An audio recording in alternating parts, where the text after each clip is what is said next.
Oh! We look Oh! He just wants to watch the icon light up. Yes, I do. That's my little guy right there. That's me. That little guy is me. It is your little guy. And also, I didn't God, even realize I look this until so just pissed now. off. Ryan, Yeah. you made the sizes, the heights. They're the Yeah, size I tried that to. Maya had to So- be zoomed in on. Maya had to be fuck like, off. I had to make her a little bit bigger so that she fit into the frame well. If she ever gets killed off, I want to Alright. be honest right now. If any of you die, I'm gonna be pissed. I'm gonna be so mad because You then I'm gotta gonna draw have a to new redo one. it. Yeah, Man. which is great because I'll get paid. But like at the same time, I'm looking at you, Tybalt. I know. Rock better not die either. Are we good to go? Yes, we I think I'm are. there. Good If thing anybody you keep sees messing with anything wrong with their character art while we're playing, just send me a message and I'll fix it. that. You did great, by the way. Okay. I love it. It's great art.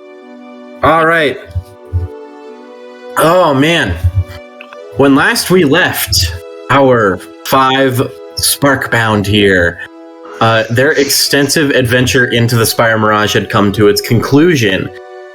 Making battle with the powerful Imra Talvain, a necromancer and warlock had gone berserk with magic energy. The vagabonds dueled her, dueled her magic powerfully. Audra took a beating, edging on death's door. Vuras chucked. What the fuck? What? Oh no! I completely left this part out. Vuras chucked a ram at Talvain's head, knocking her out of the sky. Misfortune displayed both incredibly good and incredibly bad luck throughout the battle. At some point, her hood burning away by acid, before she was assisted by the then revived Audra. In the end, Maya Fiddlestone got the decisive final blow against the mage when she catapulted her dagger towards Talvain, who in exchange blasted the opposing wizard with a hellish rebuke. Both went down, and both were revived shortly after, but despite this, Talvain had been handily defeated and resigned herself to her fate. Now able to reach the final level of the tower, the group stepped their way inside of Nazarun's personal study and came face to face with the immensely talented Lich, capable of granting such necrotic power among the Circle of Burial. Only they found that Elestrad Nazarun was, much according to their own suspicions, not the villain he seemed to be. Nazarun had been isolated in his study for a long time, dedicated to summoning the skeletal soldiers who had died in the last border war between the Alliance and the Dominion, and viewing their true faces just before their deaths. His real goal was to seek the body of his lost wife, Ava, and in the process collect all the abandoned soldiers who had died so that he could give them a proper burial. When he was told of the truth of what Talvain was doing under his nose, and of the people that she hurt, and of the undead and necromancers abusing the power that he gave them, Nazarun sought fit to end the farce once and for all. Being the origin of all this excess necrotic power, his death would render the greater undead forces inert, and the empowered mages stripped of animating power. Nazarun handed his phylactery, a wedding ring, to the paladin Vuras Dracoshari. Vuras melted the object in his hand with his breath weapon, and Nazarun willingly gave himself over to the other side. Passing on, crumbling to dust in front of the group's eyes, Nazarun's absence also threatened to bring the spire down in a deadly collapse.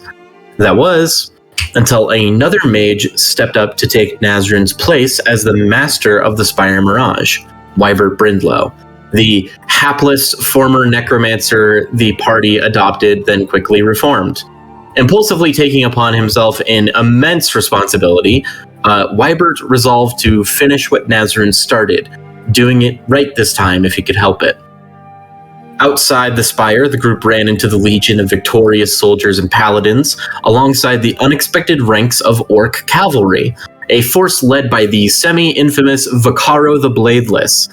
Packing up their loose ends, the party of 5 follow along with the caravan of returning soldiers and towards the welcoming gates of Gildergleam. Overnight, on the road back to the city, seeing it as a day-and-a-half trip, Misfortune and Audra had a moment together, sharing secrets and coming to understand one another a little more. With a slightly tighter-knit friendship, you all returned to the walls of the Great Alliance hold and began downtime to prepare for your next big adventure, which promised to come sooner rather than later. A number of letters were sent out to friends and family members over the first couple of days during your stay in Gildergleam. Along with the payment that Ajma had promised, she also granted all 5 of you a free stay at a nearby inn, which was the closest one to the barracks. It's far more comfortable than the actual barracks when you stayed there right before the siege. And upon returning, it seems like the refugee encampment that you first stayed at when you originally got to Gildergleam had been mostly dissolved. And you can only hope for good reasons. Also, since the battle, your group met with Fries Vestaborn for a quick lunch and a discussion of your next goal. Fries offered assistance to Maya in proving her innocence to the courts of Avitas, and the rest of the gang another potential adventure. Though, considering how seriously the City of Clocks treats its legal system, evidence that one of their rulings was unjust or incorrect would likely result in itself a decent compensation. But before you can head off on such a rousing journey, some time within Gildergleam must be spent first. Fries has so far arranged for all of you to meet him again within 3 days, leaving your group some downtime. A couple simple things can be done within this first day. I would recommend Misfortune getting a new hood. That's the plan, Chief. That's the I love this plan. hat. It's a good hat, Audra. I will not lie to you. However, I don't want it. That's okay. I plan to go with Misfortune on her cloak journey. Hat shopping. Yay! Are you looking for, much like your just like a patched up, like as cheap as possible hood? That's the plan. I don't want to spend a lot of money. However, this is the most money I've ever had in my whole life. Yeah, Ever. That's true. still having 1,000 gold is ridiculous. So you want to get a fancy new hood that will immediately mean that Ryan has to change your icon. No. I swear to God. I'm getting a cheap hood. I mean, you can get a nice hood and it still look the same. No, I gotta keep with the character. She wouldn't want to buy it. Also, Misfortune has a bunch of bad luck. You want her to ruin a nice cloak. Exactly my point. That's true. So That's a good point. For a decently cheap a hood, that would only be about like 3 copper pieces. Oh, that's Okay. holy Am I shit. also coming with us? You can get it from like a thrift shop, Yeah, like that's cheap as a shit. discount. Well, yeah. Misfortune gets scammed! Mel really wants me to get scammed. Well, you wouldn't be able to get scammed anyway, considering that even if you try to approach, like you've seen this before, even if you try to approach some of the higher end clothing like tailor shops, a couple of them have heard of you, so they kind of turn you away. Oh, Excuse no! you? Fucking excuse you? At the risk that you bring bad luck and ruin their products. Do we have a Probably problem Ah. here? Is there a problem? You want to say something? Don't even worry about it. It's fine. It's What fine. if I wanted to go inside? You're with me.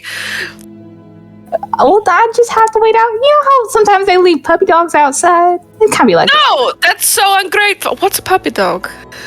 a little dog. You know. Yeah. Do you not know what a dog is? No, I know what the dog is. A little pup dog. That's still not right. I don't like that at all. So ungrateful.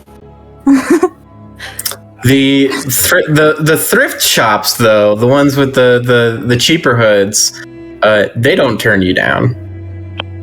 I don't doubt it. They probably need money more than I do. All right, so you head into a little like hand-me-down clothing like thrift store. Lots and lots. It is kind of like a Goodwill, where there's just a whole lot of old clothing. Is it a privately owned Goodwill, or are we talking about like garbage Goodwill? It's nicer. Like No. It's not That's not what I mean. Peasant rags. I mean the way that they're treating the people that work there. Yeah. Oh no! It is actually more or less a mom and pop shop of like this little family of halflings who go around and like get like volunteers to the people who want to give away their old clothes and they collect it, bring it back to this store so that they can set it up and they sell them for really cheap. Okay. We're still talking about how ungrateful the other people were. Trying to just shush them. You're loud enough that you see that one of the halflings who is like carrying like a pair of like a bunch of pants. This little halfling just gives like a and then he like nods his head. They clearly also share the sentiment in this class structure. Exactly. See, they get it. They understand. I'm looking for hats. There's lots of Time hats. to They're get all fancy. they are ugly old fucking like the most flamboyantly over the top hats you've ever seen in your life. So they're perfect. Exactly what you would expect to find at like a Goodwill or thrift shop. Like pimp hats. You know what? Yeah, pimp hats. Oh no. Not the pimp hat. You should get one for Tybalt. Tybalt doesn't deserve to have a gift from my money. That's fair.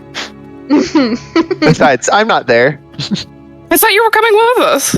Oh! I thought you didn't want me to, because I didn't say that. Has stuff. You guys. I want you to come. Be my friend, Maya. Damn it. God damn it! I'm looking for pith hats. Right? I'm looking for a regular hat. Maya's looking for pimp hats. The big pimp No, hats. pith helmet. A pith hat. A pith helmet. Yeah. Like an archaeologist helmet. I continue to hear the word piss.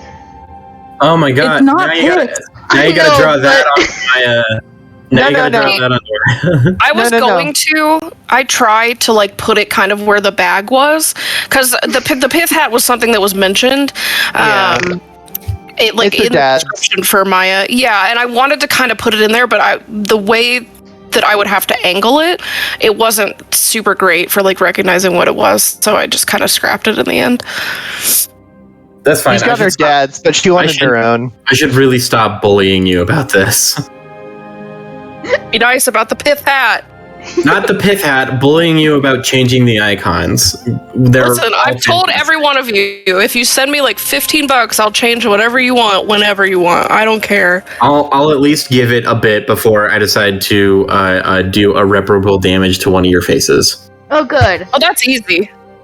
That's an easy change. Yeah, for Audra, yeah. No, I'm talking for everybody else. Adding like scars and disfigurement, you know. Gotcha. Ooh, that's fun. You just fuck I like that. That's relatively easy. On one of them. That's fun too, yeah. Again, not a super big change that I would have to make, but you know who would look cool in an eye patch? Tybalt. You just want Tybalt to get hurt. You want one, bud? Out of character, hate that though. I feel like because out of character, I have no problems with Tybalt. In character, Audra has problems with Tybalt. I feel that. I respect it. I respect it. I respect the hatred. Because Tybalt is kind of a piece of shit. I can't even lie. Writing. Dani's like, if they weren't a piece of shit, I didn't make them right. Writing the opinions that Audra had of everybody for Jack was honestly really fun for me. Oh yeah. Because Hold on. I did it in character. Yeah, I like that. I like that almost all of you did that. Hold on. I just noticed something in the details. Ryan, you did a great job on Tybalt, because whenever Tybalt talks, Henry lights up as well. Yeah. Henry has a little, like, his head moves up, and then he has a little thing where it shows that he's talking. It's hard to see it. Vibrating. But yeah, his head tilts up, and he talks. Yeah. You can see it. Oh my I god. love it. It's hard because Henry's so small, but, like... Fella posting. Little fella. One of these days we're just gonna It'd be zoom in great on just Henry. That's gonna be 2 other corners, just Henry. Whenever Henry goes on missions by himself. Yeah, that might be a one-off. Dani can play Henry. Maya can play. I mean, we all Cappy? have companions. Happy, yeah. I love it. You almost all of you. Like, yeah, I think Misfortune's the only one that doesn't have a little fella. Because I have Yich. I'm afraid to own a He's little a fella. giant lizard. Yeah, I was gonna say, me and you, we have a giant dog and a giant lizard. Those aren't really little fellas. They're little fellas. Well, Ruby's a little lady. She is, you're right. You're right. I think Yich is being discriminated against. I can't even Nick believe is a this. little fella, I can't but stand there's this. nothing behind that ox's eyes. No, God. That's why Tybalt plays Henry and not the Ox. Yeah, thank I'm God. going to actually kill that ox myself. I'm going to go into Jack's brain and lobotomize him so that this ox will never be a thing ever again. You're just jealous. No, I promise you, I'm not. You are. No. You're jealous of what I have. with that. Okay, guys, Then we you need have to keep no playing. one. Sorry, yes, Okay, game. sorry. ADHD moment. Every day. Sorry, of my life Jack. is an ADHD moment. Anyway, so so Maya, Yeah. Audra, and Misfortune are all in like out clothes shopping essentially, Girls' Day. Yikes. And they day. and Audra. Yes. E. I'll just like A looking at sport. clothes that they can't currently wear that they're like, maybe one day. Maybe one day. It's not hard to find a replacement for your hood. Like I said, only about 3 copper for it. It is a nice cool black. Has some patches, very reminiscent of your old one. You sure you don't want to get the nicer one?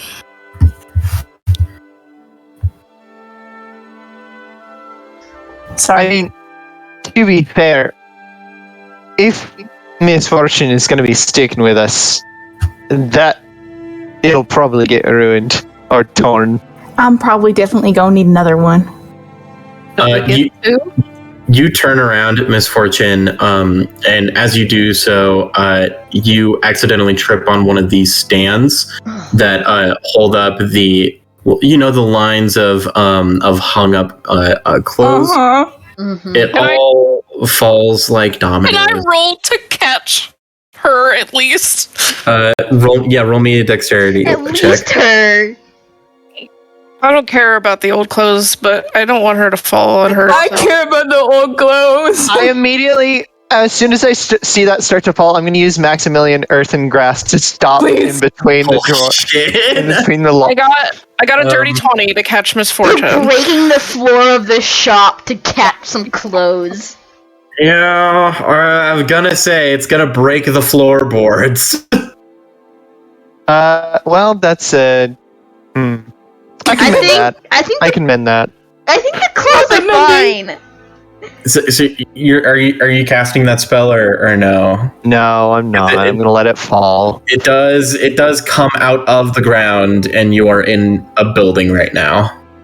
I'm not going to do it. All right, I so didn't get a dirty 20. Could I try and get it with my other arm and like catch misfortune and like try and like at least keep it from falling all the way to the ground? You know, yeah, sure. You catch misfortune in one arm with your monk flexibility. You are like spreading out your whole body to catch the stand of clothes from falling. Though you are kind of stuck like that at the moment. Oh, Ooh, doing splits. I actually am looking for very specific clothes. Maya's like, thanks for catching that. Let me get. Maya, could you straighten up the clothes, please, for a moment? She kind of looks at you, looks at her tiny little arms, and says, "Sure." Yes, I do not want to drop either one of them. She's just gonna. I get up. She's just gonna do her best to push those back up. Okay, once misfortune is untangled, I will go ahead and help straighten the rack back up. All right. You guys straighten the rack back up. One of the little like worker halflings as part of this family just kind of like is watching your group, and as soon as everything goes back to you fix everything back to normal, they shrug and just head off in a different direction. DM, where we're going? What's the weather like? Ooh, good question. The weather? The climate? Where you're going? Like Yeah, where we're going. Yeah. Right. Well, in Gildergleam, it's a very nice and sunny day. Where you're going, that is something you do not know yet. Actually, Freeze didn't. You're like 3 days away from the actual like mission briefing with Freeze, quote unquote, where he's currently doing a bit more digging. And in 3 days' time, you'll find out where they are. If you're talking about Avitas specifically, your old hometown, you absolutely know that place is like 100% a perfect climate cycle. In fact, it's designed that way. I was kind of figuring the city has an air conditioning system. Oh, nice. Damn. I would say it's about midsummer overall at the moment. So it's warm. In Avitas, because this is just a lore drop for all the audience. The city is built on a giant ancient clock that literally creates a time dome around it, and this time dome it repeats chronologically the same decade. So every single like 10-year loop, this is just this perfectly like enclosed space of time where the seasons pass by just on time, which makes it a very easy place to live because there is no unexpected disasters. Sounds like a great place to retire. It's fantastic. Mm-hmm. It's fantastic there. I hate that I had to leave. Yep. Well, we will be fixing that. It's also why like a single city like that can be such an independent nation state, because they have this like perfect climate, this protective time dome, all of that shit. It's as close to a utopia as you can get, especially for artificers, because it's an industrial like wonderland. Maya, Wink. once we fix all of this, and I just kind of gesture wildly with my hands, stuff, I would like for you to show us your home and kind of, tell us about mom would probably love to meet all of you. Oh, I don't think you've ever mentioned your mother. Yeah. I think you'd like her. She's sassy. So like you.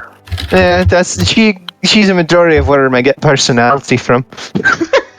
That's also where your accent comes from? Yeah. Does everyone in your home speak like you do? Be fucking careful. My mom Actually, please. My mom's from somewhere else. Actually, I believe your mother does hail from the Warfall line, where the traditional dwarven the traditional dwarven clans still reside. Sorry, I was bringing up my notes. Already cursed Jack that anybody from where I am I from. didn't want to confirm anything without like when you said that, I looked at Jack and I said, "Where's my mom from?" It's easier. It will be a bit easier to attribute that accent to a bunch of dwarf clans instead of the entirety of the city of Avitas. I don't want Jack to have to do that accent the entire time we're in the city. I have noticed that there are a lot of different accents that I wasn't previously aware of. I thought everyone sounded like me, if I'm being honest. Miss Fortune lives in a magical world where where she perceives all language as country accent. She lives in the boonies. What did you think? No, that's true. Valid. I'm so glad that my other character wasn't chosen for this. Well, I have my. It is Kenku, right? Yeah, the Kenku. Did you have a voice for that one? I'm sorry. I mean, they mimic voices mostly. That would have been interesting. It is weird when you grow up in the same place for so long and then you move around. You don't realize that you have an accent until other people talk. That is definitely fair. Honestly, it's the same way. You guys all sound so weird compared to me. I don't mean that in a mean way. I think it's kind of cool, but I thought everyone sounded. No, like you're that. right. I thought the same thing.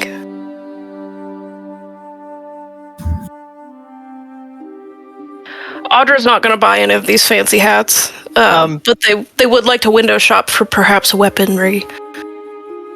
I forgot I was going to ask. The reason I was asking about that is because I am looking for clothes that are a little too small for me, like a scarf or like a small little like wizard's cap, essentially. Are you buying accessories for your bat? I sure fucking am. Oh my god! Oh my god! You might have to go to a specialized store to find a hat that is small enough to fit on a bat. It is a flying fox, so it's a fairly large bat. It is a large bat, but it is still a creature, not a person. We could That's go to, if we went to an antique store, perhaps if they had like toys or dolls, maybe. Maybe Actually, Mel is right. Mel is saying baby store. Mel is saying baby store. You can find little accessories at cute little baby shops. Oh my I god! think I might do that.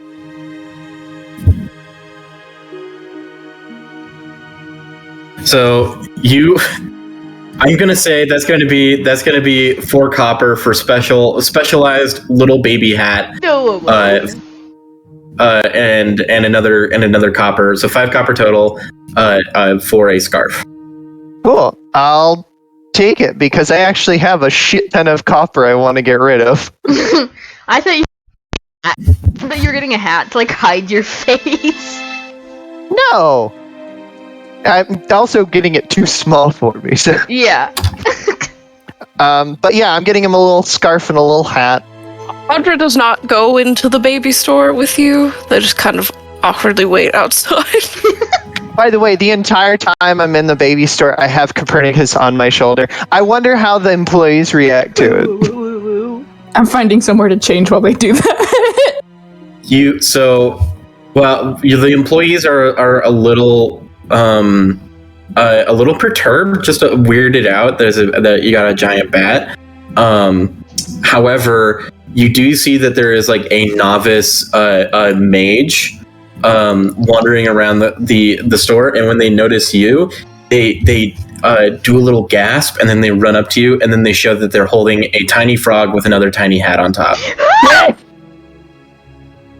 Also, Jack, that is so inaccurate. Whenever an employee sees an animal that's cute in their store, you know the fuck that they're gonna freak out and be like, "Oh my god!"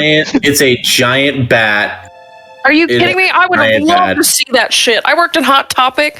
If somebody had come in with a fucking bat, I'd have been like, and immediately stopped whatever I was doing. Yes, but it is a store for clothes for babies. I am imagining that this is occupied almost exclusively by suburban mothers. Oh, gross. And of course, the one other person who has the same idea as you and has brought their little frog. Wolf They should really branch out. They make money. Is it like a little fat frog?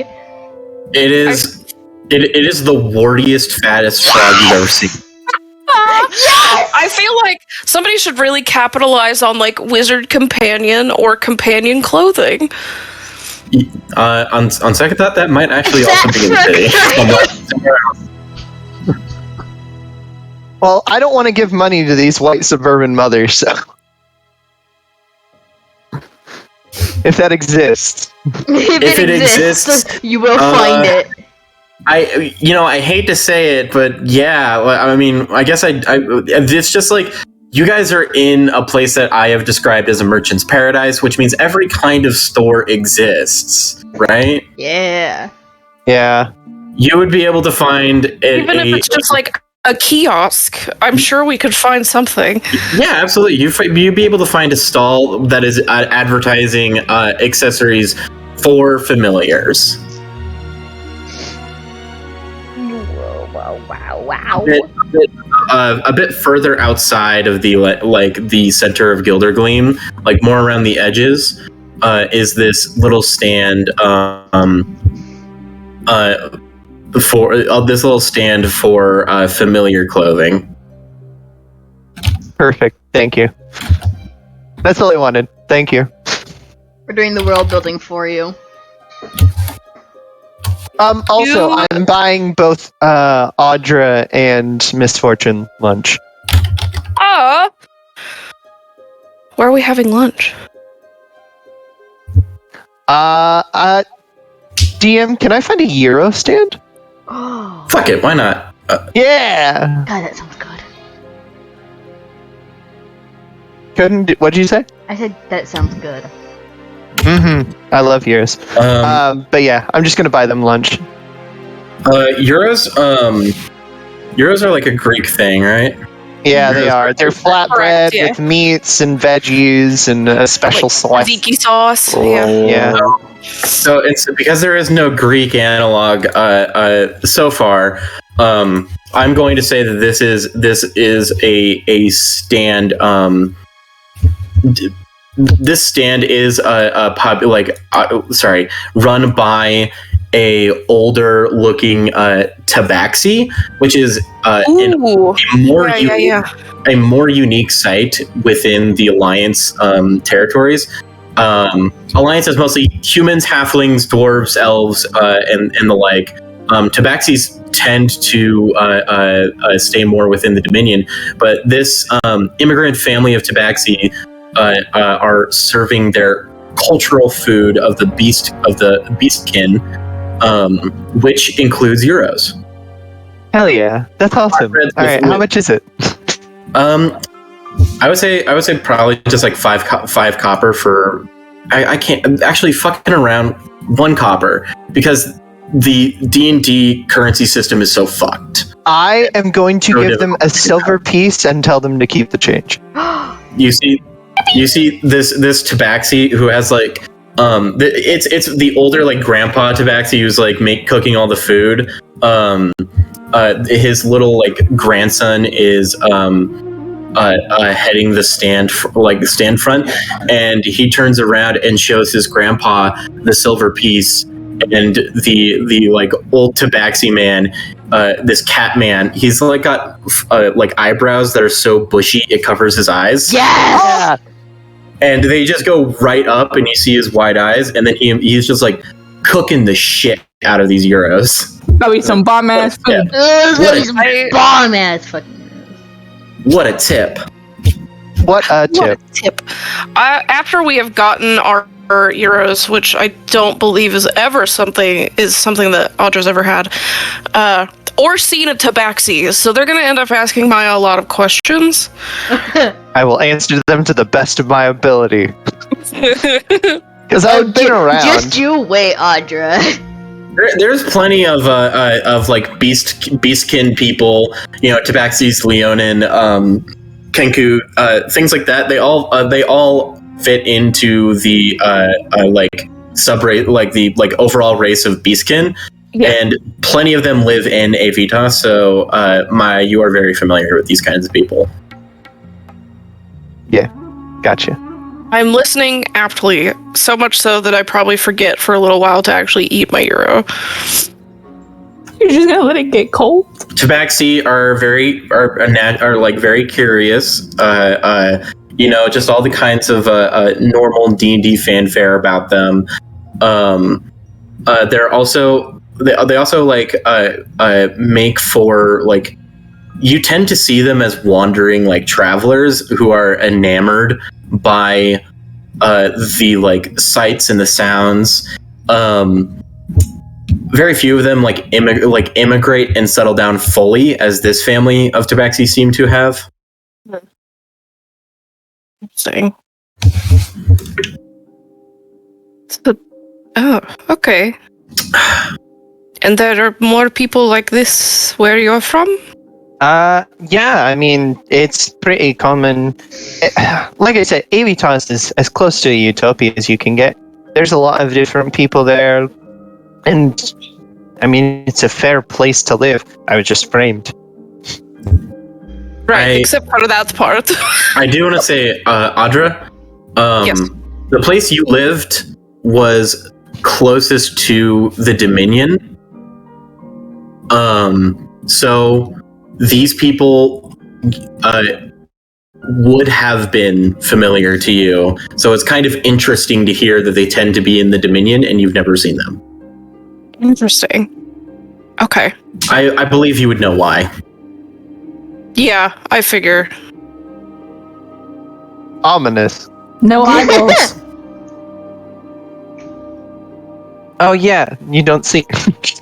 You've never seen in your whole life. I'm actually blind. While you guys are having this fun little outing for lunch and clothes shopping, which, by the way, I should mention, Theo just private messaged me about. I shush you.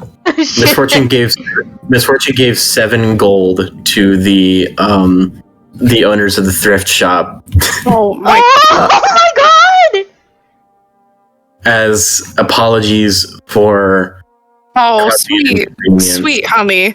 Once again, let me slam Misfortune is the best $700 fucking on the character. Listen, this whole town treats her like garbage, and she just wants to be seen as a person.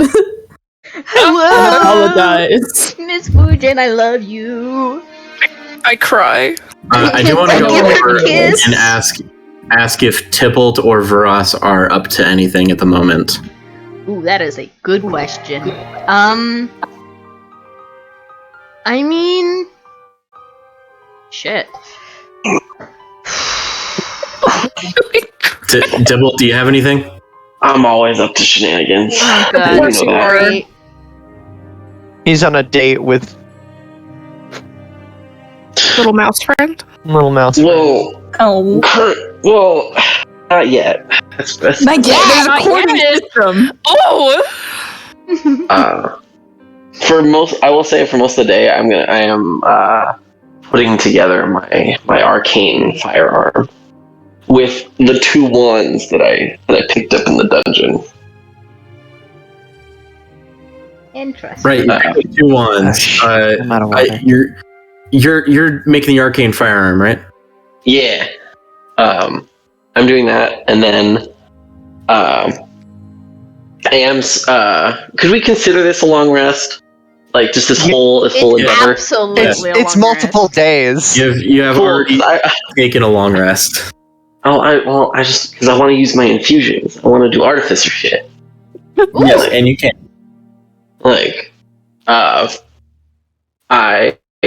gonna like in the like the midst, like the night. I'm gonna yoink the shield from Vuras for just a couple hours in the middle of the night, and you get a +1 shield. Oh my god. Just what the paladin needed, a higher armor class. Thank you. It's so funny because Audra doesn't know that you bless their weapons, so they're like, I'm gonna look for a new one. That does get rid of the sending stones, though. I am like switching that out. That's fair. So, yeah, that's currently what I'm doing, and you'll get to see the arcane firearm later. Good lord. Oh god.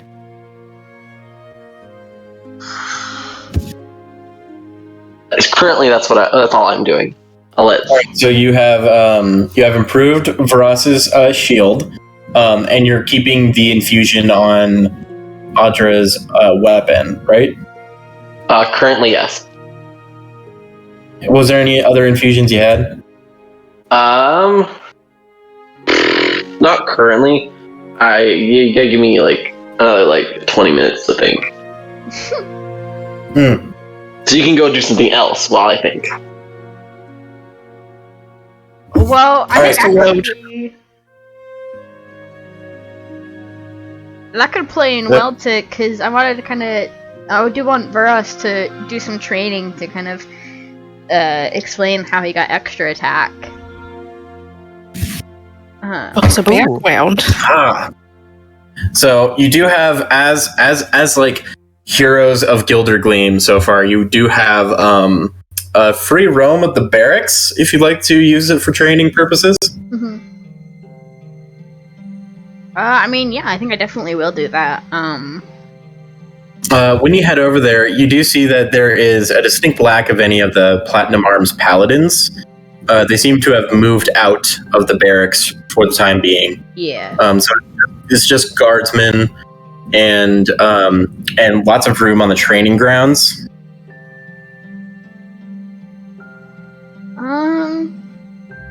Yeah, I think if Vuras wasn't going to coming in to specifically train with someone, I don't think he's surprised that the paladins are gone, because it doesn't make sense for them to stay much longer. That's fair.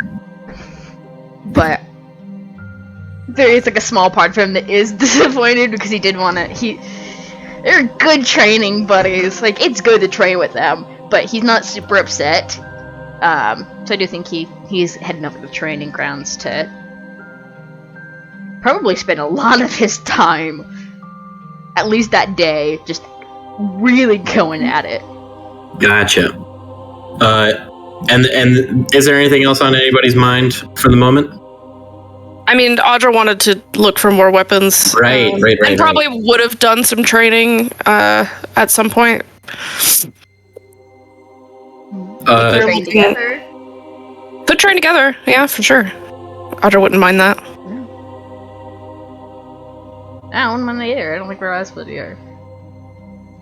You're available. Considering you both get a second attack. Oh shit! Yeah, it's true. I have second attack now, and I also have. Attackers are like, oh, I got this. Boom. Yeah, I also have stunning strike, so I would be interested in trying to hone that against you. The shield bearer. Yeah. Hot damn. But Audra is looking for, of course, any pole arms that might catch their eye. So you kind of give me an investigation check. Okay. I would do this while we were out during our shopping trip. Getcha. Our fun little shopping trip. Yeah. 30-20. Ooh, all right. So, as you're wandering through, you find some pretty good armory shops. Ones that seem to have sponsors from the local guard. They sell weapons to officially recognized guardsmen and knights. And searching through, you can find a lot of the normal assortment, anything you would normally find on the list of D&D weapons, halberds, glaives, pikes, spears, things like that. You do see that there is what seems to be an imported weapons shop. Ooh. Which seems to have a lot fancier stuff, like things that weapons that seem to have been like that have been made by more independent, like more well-known blacksmiths.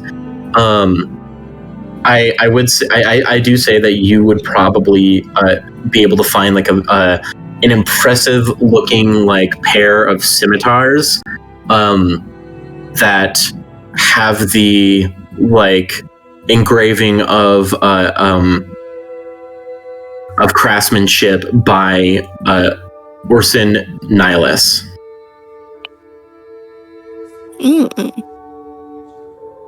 Am I allowed to pick them up and test them out? They are behind a display case.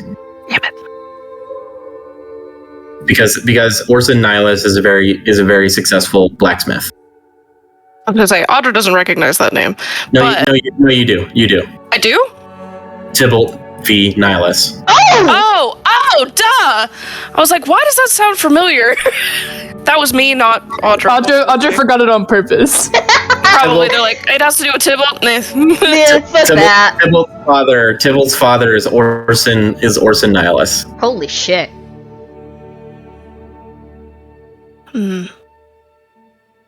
They look impressive. Can I ask the person at the counter if there's any special qualities besides the just like the make on the scimitars? Special qualities? I believe these special scimitars crafted by the masterwork blacksmith Orson. These are indeed magical +1. Wait, you don't really know what +1 means. This is in game. Right. These are magical. They are magically reinforced to the edge. But sharper. Indeed. I do see you seem to be a bit more of the martial artist type. Yes, typically. Then perhaps I can interest you in another object of interest.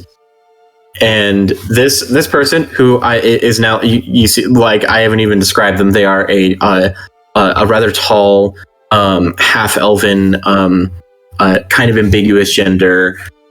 They seem to be a proprietor instead of like they are definitely not experienced in actually crafting these. They are, which is why they are import goods. This is a proprietor, and they lead you over like very close by to these special scimitars.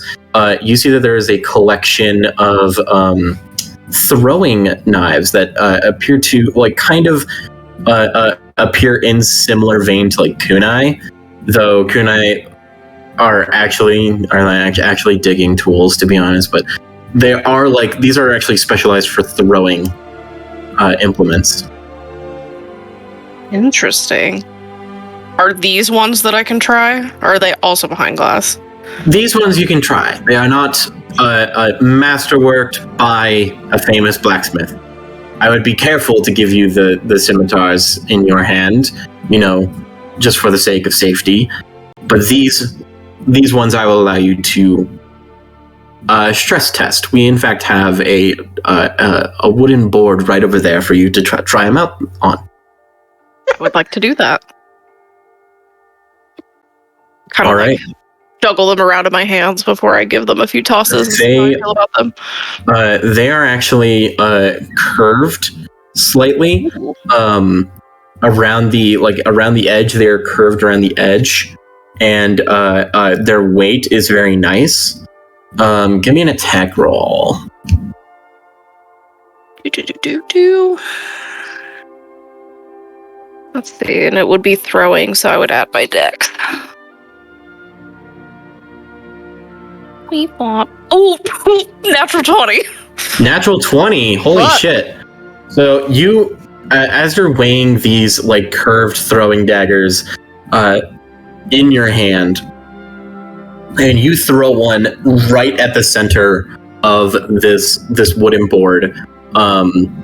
You immediately can tell that if you put a spin, like a little bit of a spin on the throw of this thing, it can do some sick curvature.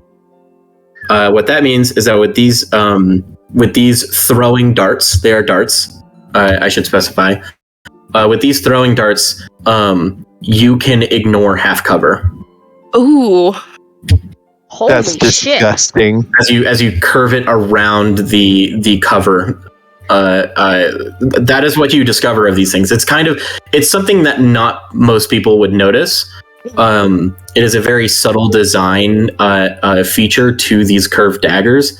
But like with that natural 20, you immediately understand the practical application that like a monk would be able to, any like really good monk would be able to tell, hey, this is perfectly shaped to get around a cover. Do they have like a dummy of any kind that I could stand in front of it just to test that application? Yeah, actually, they have a dummy usually used for displaying armor. It's currently empty. You can set it down. I will say you have to still be able to see the person that's behind half cover. If you can't see them, then you have disadvantage, but you can still try it. Yeah, I want to try and place it just so that I can kind of get it in the motion that I've discovered and give that a shot real quick just to fully test out the potential of them.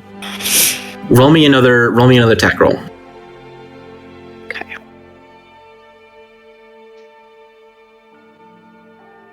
That is a dirty 20. All right, dirty 20. You successfully put a little side swing on this thing, and it curves right around the dummy and hits the wooden board behind it. You see that there's a little scratch mark from it grazing the dummy, but it completely like perfect throw. I nod. How much are the throwing knives? That will be about 50 gold. Okay. 50 gold for 5 of them. 10 gold each.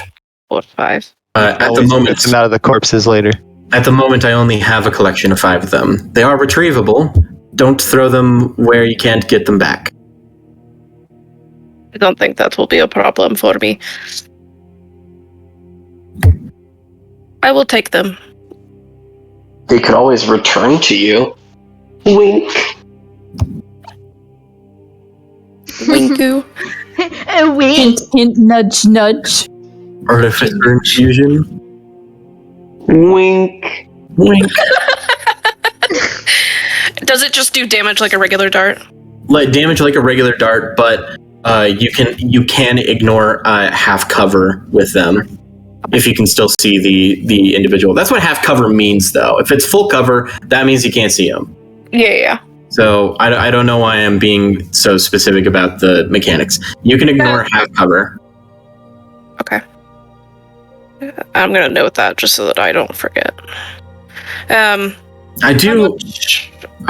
do apologize for the limited supply of these darts. The craftsmanship is actually done by a specialized monk monastery.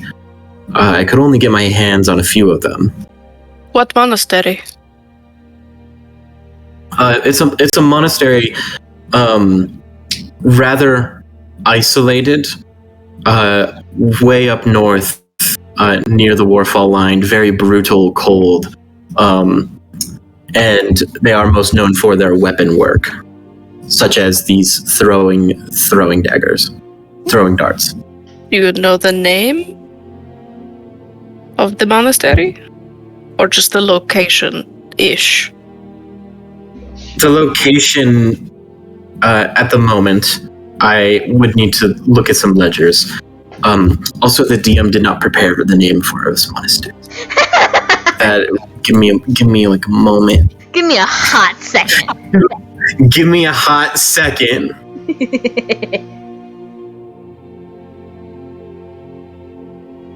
It's near the waterfall line. Yes, so it's very northern, which means it's in a cold climate. You can imagine that might be why they this monastery of monks train in like specialized weapons work. Mm-hmm. It's a lot easier to stab somebody with or throw darts at somebody in the cold, especially if your body is getting frozen up. Yeah.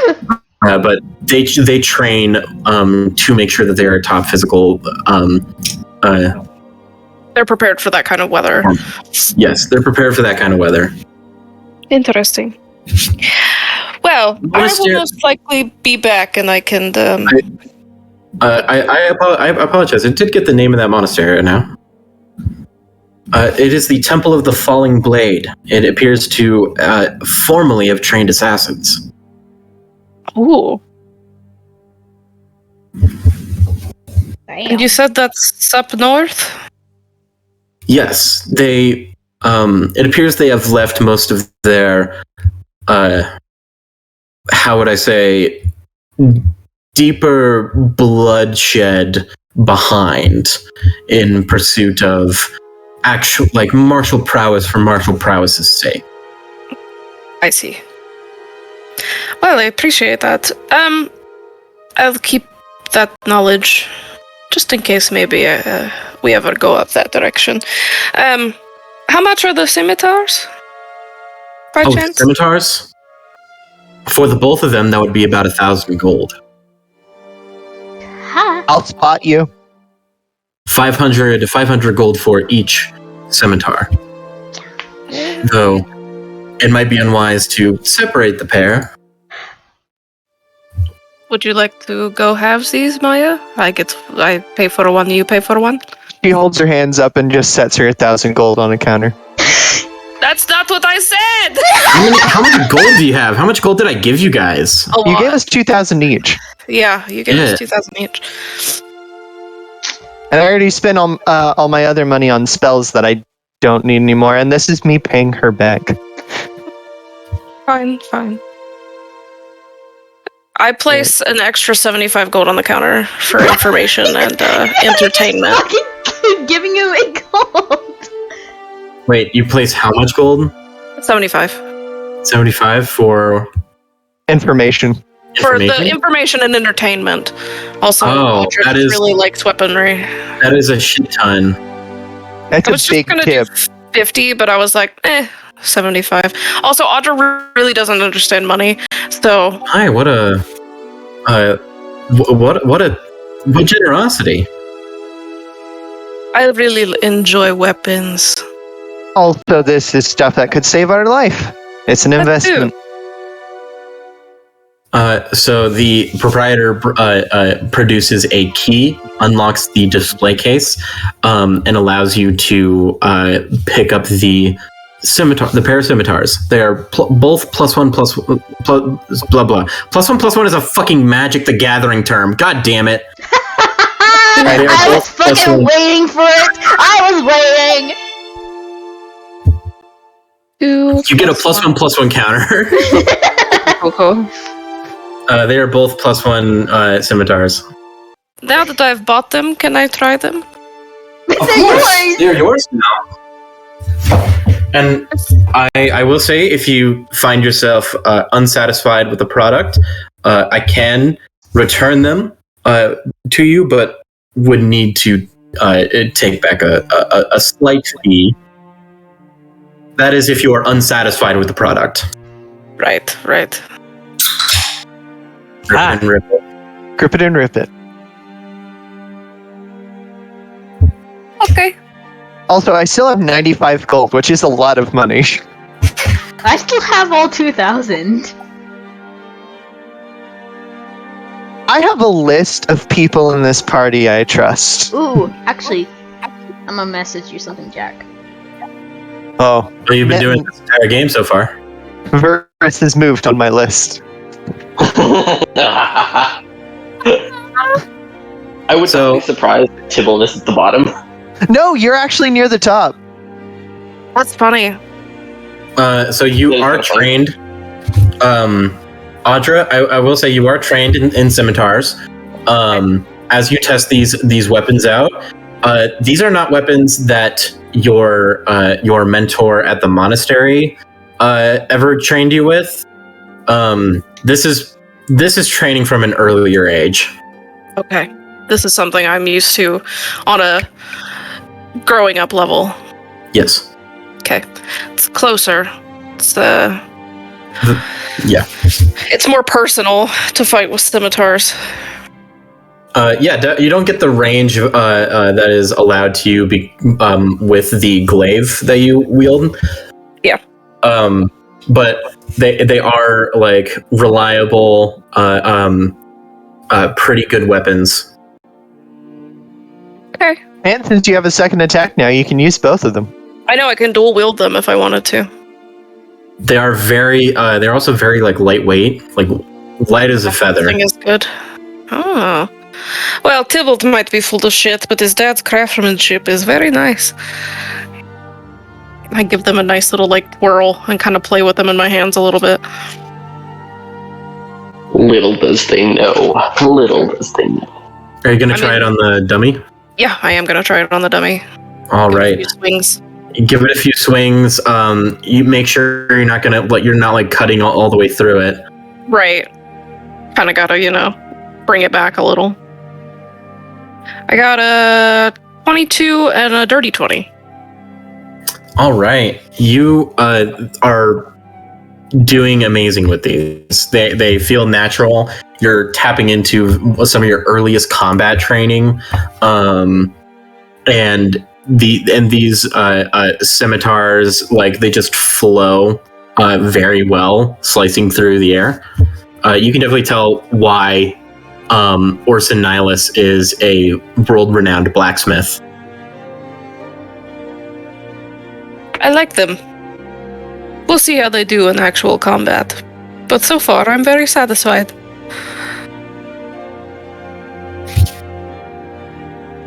The proprietor smiles, nods, and says, "It was lovely doing business with you." I give him a small bow. I tuck away my scimitars. And I'm ready to go do whatever else we need to do. Hey, what's your name? What? What's his name? What's his name? What's the proprietor's name? Typing. I need a list of this shit. Yes, you do. I always keep a list off to the side of potential names.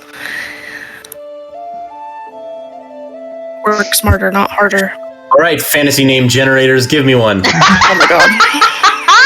Jack, I also have another question. Did I give you my mom's name already? Yes, Dahlia. Thank you. Oh, good name. Thank you. Dahlia. Yeah, Dahlia and Jonah Fiddlestone are my parents. Cute.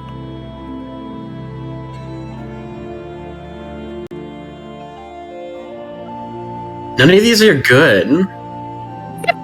That's because the generator's weird. Arona. My name is Arona. Arona? Alright. Arona. Fuck. Yes. My name's not Fuck.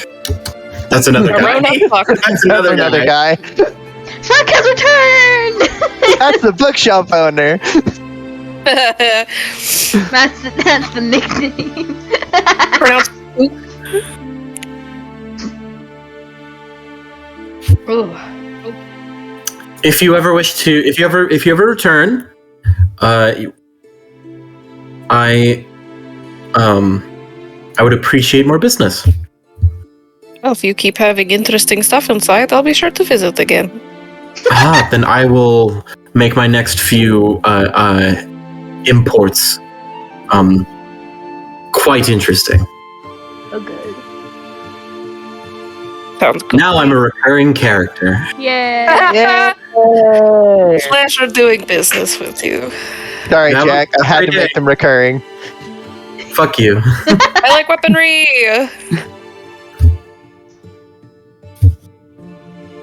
All right. So I'm gonna say that all five of you happen to be passing down the same street, either to or from the different shops, and maybe getting snacks or lunches. When you do run back into each other. Okay, alright. So, Vuras has just finished his extensive training. Tybalt, you have finished your busy work. Yes, you have finished your shotgun. If you want to describe to the party what your arcane firearm looks like. Pew pew. It's okay. So I've been thinking ever since I talked to Jack about this. I've been thinking about this. So it basically looks very similar to a sawed off. He's taken the two wands and like saddled them up together. And the barrels look like they're made of obsidian, basically. Like they're jagged and rough. Obsidian looks so cool. And then the handle is more of like a gray, like almost ash color, and the rivets are like gold accents. Oh, black and gray and gold. So, I'm imagining you've built the rest of this gun around the two wands, right? Yes, basically. Are they like on the bottom with like the obsidian sprouting from around them, like welded to the side? Or is it like a sawed off where it's kind of on top and everything else is underneath? So it's more like how Ryan kind of described it. Gotcha. Okay, so it's built like a sawed off shotgun with the two barrels being the two wands. Yes. Okay. That's dope. That is very dope. I've never tried to draw weaponry, but that does sound fun with the obsidian. I messaged Koden earlier about what their shield looks like now. Yeah. It looks have rock accents. It does. It's have rock accents. Thank you very much. The metal bits are replaced with like a polished obsidian. It doesn't look jagged like the shotgun does. It's almost like a stained glass. I'm glad you have a brand, Tybalt. Yeah, the obsidian consistency. Magma. That's the brand. A magma genasi. That's Okay, makes sense. All right. Yeah. So I don't know because I kind of do want to roleplay this now. I do think that at their training, Vuras did go shopping. For you went you went shopping for that. You did message me. You went shopping for a shit ton of food. Mm-hmm. Food, like travel I'm going to say, easily spends 500 gold on it. That is inaccurate. Okay, so how Holy much? shit! So It can't. If it's 500 gold, you are buying like Wagyu steak. Right? And good lord. I'm okay with that. Okay. Then tell me the correct number. I am going to say. It's like 10 gold. If you're spending. Really? Yes. Oh my god! A single gold piece. A single gold piece is enough money to set you for a full day. To realistically, live for lunch for all three of us was 3 copper. Yeah. And it was pretty cheap. I would like to say, Vuras bringing that up, anytime Audra sees food they don't necessarily recognize, but might last on the trip, they want to try and get some to take with them. It is not trip food. It is for something else. I need you. Okay, so 7 gold is like a week's worth of pay. Yeah. Oh. Realistically, if you want to live a comfortable lifestyle, a modest but comfortable lifestyle, it is 1 gold a day. It costs 1 gold a day to get all your amenities for a comfortable, modest lifestyle. Okay. I'm gonna say if you're really splurging out for this shit, 25 gold. 25 gold for quality ingredients and everything. This is better pizza, Papa John's. This is like the equivalent. This is like the equivalent of spending like $150 on like a really good dinner that you're trying to do here. Yeah, that's accurate. Yeah, as we're walking through the market, if I point at food that I'm like, I don't know what that is, I'm going to ask Maya what it is, and if it sounds like it would last on a little bit of a trip, I buy it and I put it in my bag.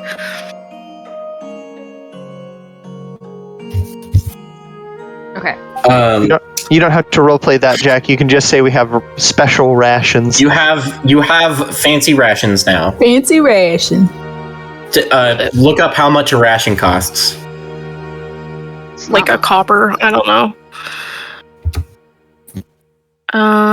Beep boop beep. They cost 5 silver. Holy shit. The fuck? I mean, that's fine. I have money. Oh yeah. Again, Audra really doesn't care about money very much, so they're just like, okay.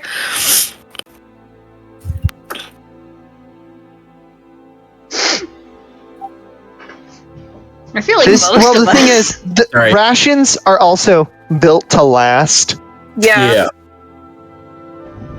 So it's like buying a bag of jerky. Jerky's expensive. Jerky is expensive. I wish it wasn't so expensive. Jerky. Stop. Sounds good. Jerky. Stop.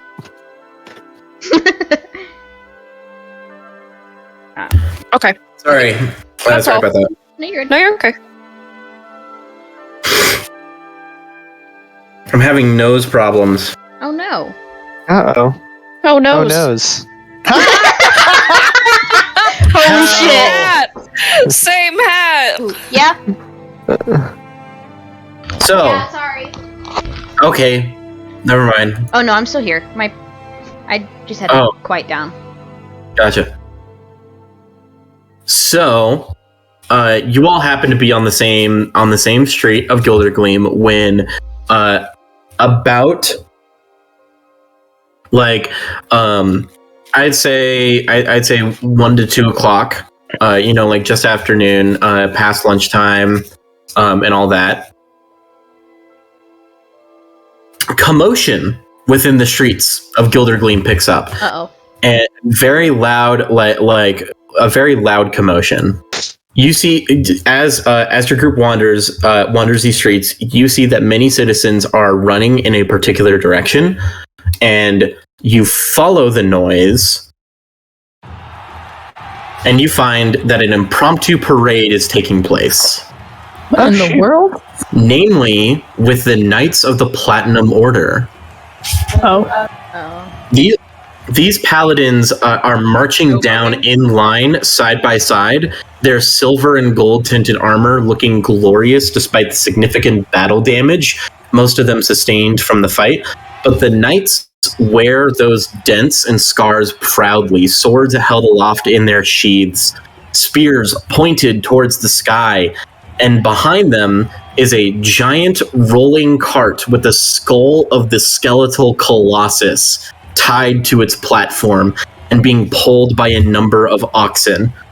The minotaur-like skull has had its horns sawn off on either side, which sit underneath the skull to like prop it up. And you can tell that if the horns were not sawn off like that, it would be far more difficult to parade said skull through the streets of Gildergleam. Okay. Why weren't we invited to the parade? Standing atop the skull, basking in glory, is High Priestess Gallowin. Of course. Saren raises her spear Skultvar to the heavens. Blessed by the Platinum Order, this is the head of a mighty undead beast, the likes of no man could topple single-handedly.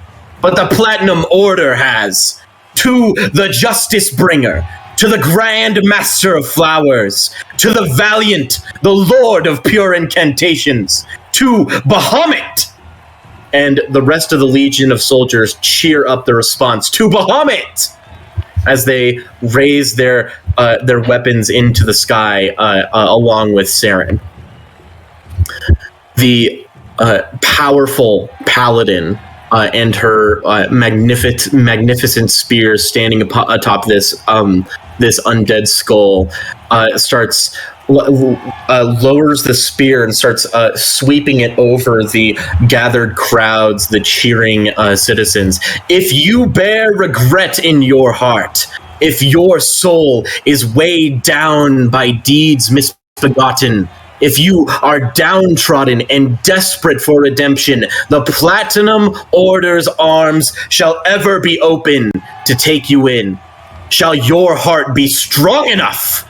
Become a Platinum Arm.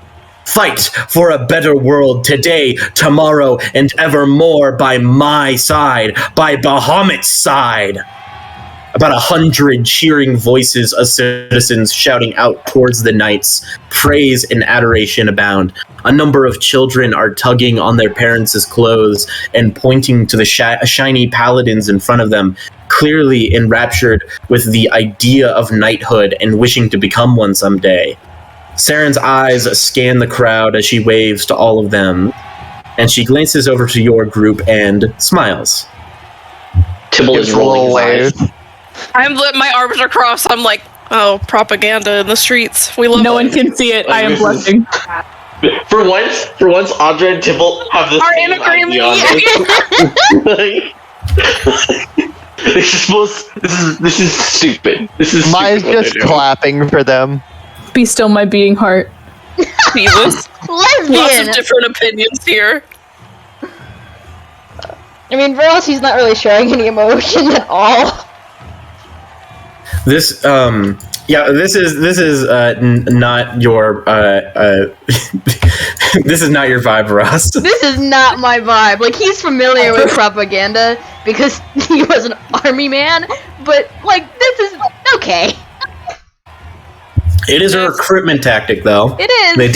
They did just suffer a battle. Yeah. It works, but they fail to show the, like, people that died and all of the actual rough stuff, which is what Audra's thinking about. Like, these kids are like, oh, I want to be a great paladin one day and, like, go for Bahamut, but at the same time, they don't.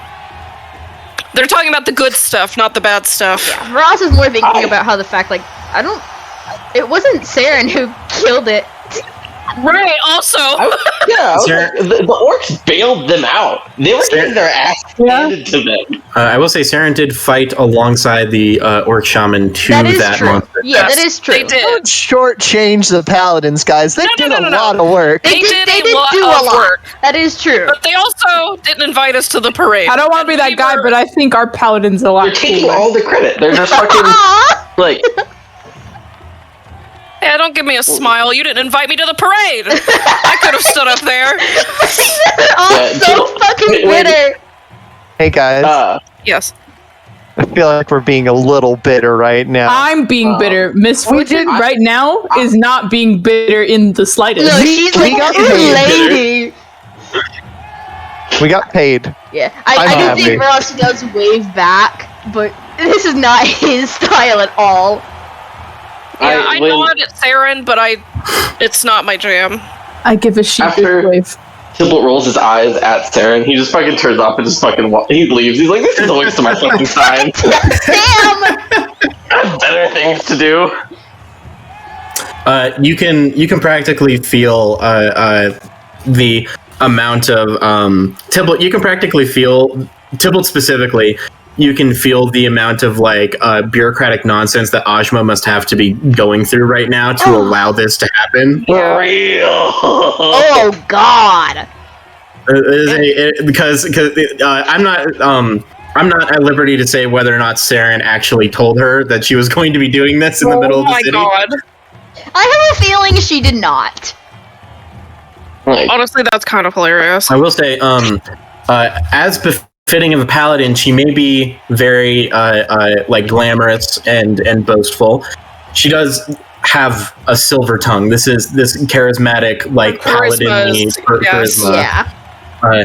The people, you know that like the last couple of weeks have been very bad, especially because Gildergleam had been like the home of many refugees and had experienced its own attack by undead. This is like the most cheerful and happy you have seen the common people be in a long time.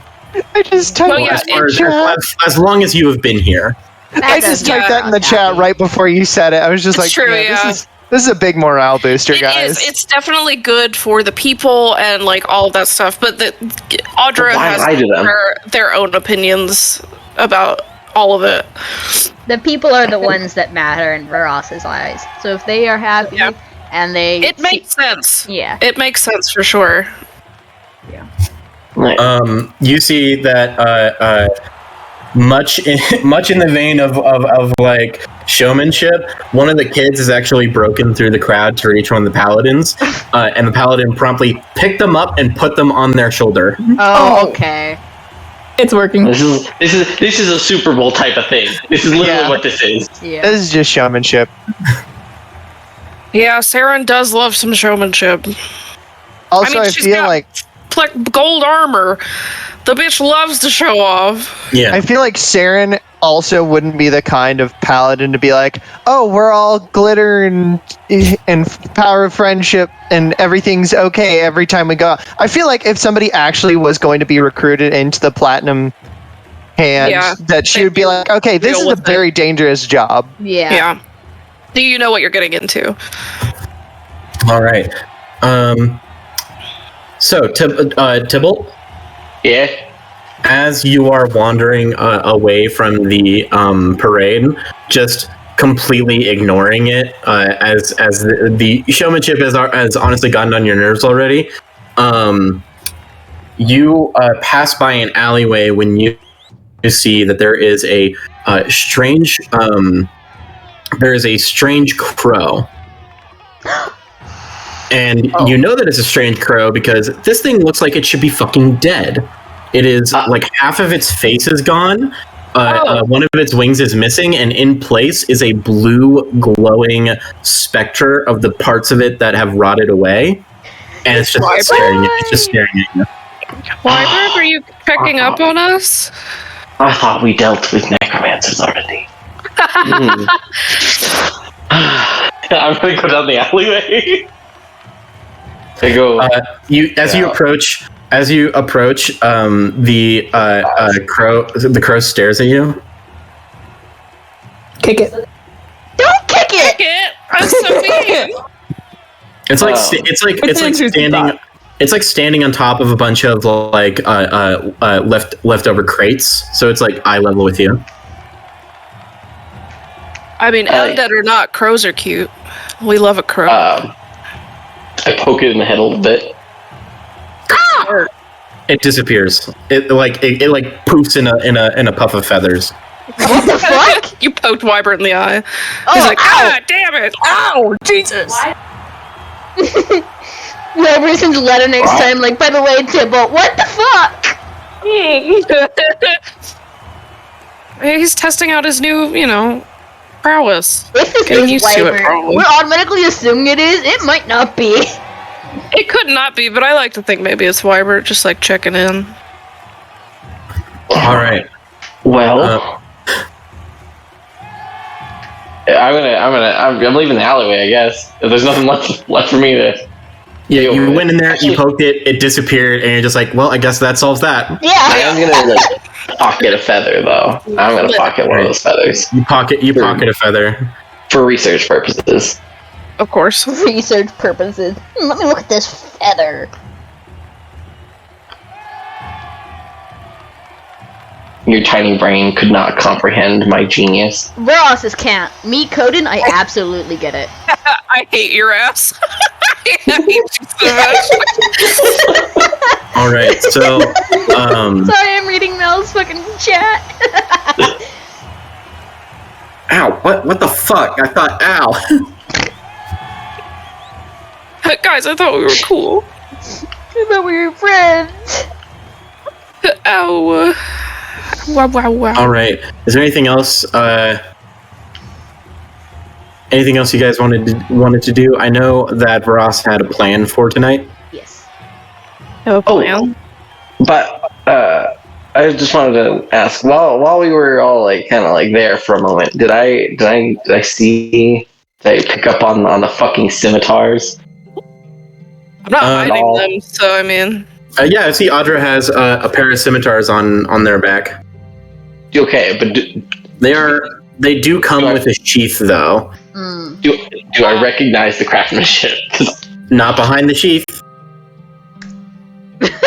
I'm just gonna pull Are you them saying out. he And didn't Kevin's make gonna a be sheath? like, "What the fuck?" I'm imagining like a leather like holster for these things, unless Audra had no idea. Anyone while walking around. No, it would make sense that I have them kind of like seated on my hips in leather sheaths, just for the safety of walking around. You would see that it's like these things look, I don't know, like they're new. Like, you haven't seen them before, but I don't think until they're out of the sheath would you notice that they're Fair enough. craftsmanship you might recognize. Fancy. Fair enough. I will say that Audra is bunking with misfortune rather than Maya. Man. Maya actually takes no offense to this. I don't think that's what Audra probably would have just said, like, I'm gonna bunk with misfortune. Because, I mean, even if you didn't say anything to Maya, Audra's like, I don't think Maya's gonna get offended that I don't want to stay the night with them. Maya's like, I get a whole bed to myself. God bless. A whole room. But yeah, what's Vuras doing? All right. Yeah, Vuras, what are you doing? What are you up to? So, well, what Vuras was planning to do was you say they were staying at like an inn or something? Yes. Okay. Yes. I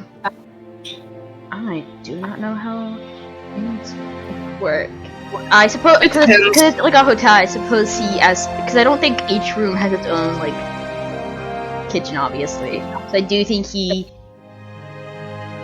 politely asks to. You guys do not have a kitchen. Yeah, I think he politely asks the innkeepers, like, "Hey, is it all right if I use your kitchen for a meal for me and my friends tonight?" 10 gold. Yeah, that's not an issue for him. All right. I feel like they were just overshooting it by a mile and did not expect him to agree. They did not expect Ross to be like, "All right, here." Okay. All right. Well, stew's already been served for the night, so go ahead, use the kitchen. Thank you. And then I think he spends. I no breaking anything though. If you break it, you buy it. I don't plan on breaking anything. I promise. Can Vuras cook and we just did not know? Vuras, are you proficient with? Vuras, are you proficient with culinary tools, cook's tools? I am not. I am proficient in playing cards and land vehicles. All right. I am proficient. Well, that's medicine, not food. So, in your own personal experience, Dani, which skill do you think best represents the art of cooking? Like in general, or like in general, like which attribute, like dexterity or wisdom? Oh, that was a good one. Because may I make an argument, Dani, and see if you agree with it? Because I have 3 skills now that you mentioned wisdom, but yes, go for it. I honestly was thinking the wisdom was probably the best one, because that would be like common sense of like what would do what for the food. Yeah, that's almost what I was thinking. I know dexterity goes into it, but if you're baking, it's intelligence. If you're baking, I want you to roll intelligence. It's not baking. Yeah, baking is very different. Yeah. How about in this case, I want you to roll in order of importance from least to most: intelligence, dexterity, and then wisdom. This is a mini game now. Shit. Yes. Yeah, Alright, cooking mini game. These are my 3 worst stats, by the way. Yeah. Oh my god. Yes. You You chose wanted to cook. You chose this. I did. Maybe you should have ordered out and then pretended that you made it. Okay. Do you want to tell the group what you were planning on making, or should I? If you want to describe it while I'm rolling. All right. And it So goes least to most importance, right? Yes. Like intelligence. Intelligence would be way more important if you were baking something. Right. But I'm still gonna say intelligence. You need some intelligence to make sure like you get the recipe right. Mm-hmm. Dexterity for the cooking and wisdom for like the overall how well you cook. Okay. So Koden already texted me that Vuras wanted to create a cherished family dinner from familiar items from the Dominion, and that overall it would be 1, a vegetable paella, and 2, a seafood gumbo. Aww.